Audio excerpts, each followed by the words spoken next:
Today, we've got a very special episode with my new Raspberry Pi Zero dongle that I've created. So stay tuned and check it out.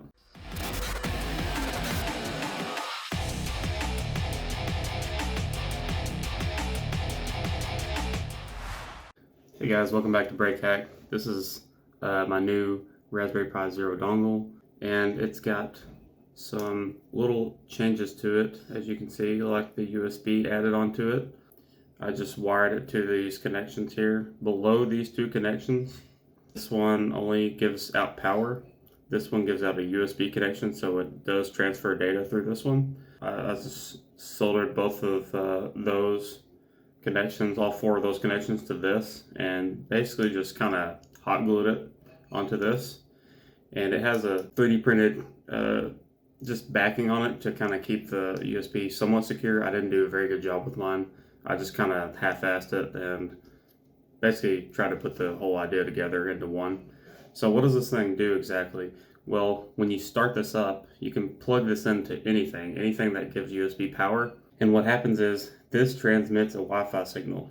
So whenever that Wi-Fi signal is transmitted, you can connect to it with your phone or with another computer, as long as you know the password to the Wi-Fi. And I have VNC enabled and SSH enabled to where I can remote into this computer through that Wi-Fi signal.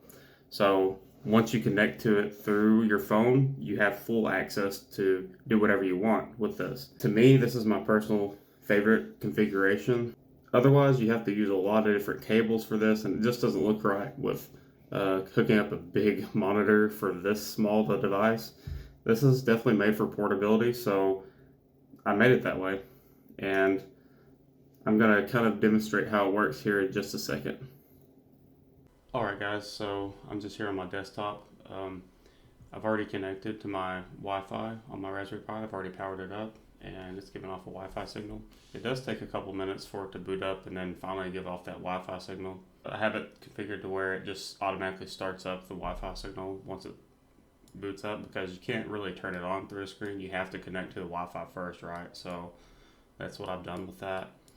So I'm just gonna open up VNC, and I already have a profile made for this, so I can just double click and connect to it, and there it is. So we have a full access for this computer. Yeah, so basically you can do whatever you want to on this. There's some configuration to do. There's plenty of guides out there on setting up the Wi-Fi transmitting on this. And then you have to also configure to where it gives out an IP address, basically just like a router. And once you do that, you can just kind of combine the two and also combine the soldering of the USB to the Pi. It's not too difficult to solder that on. It is a little bit difficult trying to get the USB cable to stay on there, or the USB connection to stay on there. We do have access to this. We don't have internet access, however.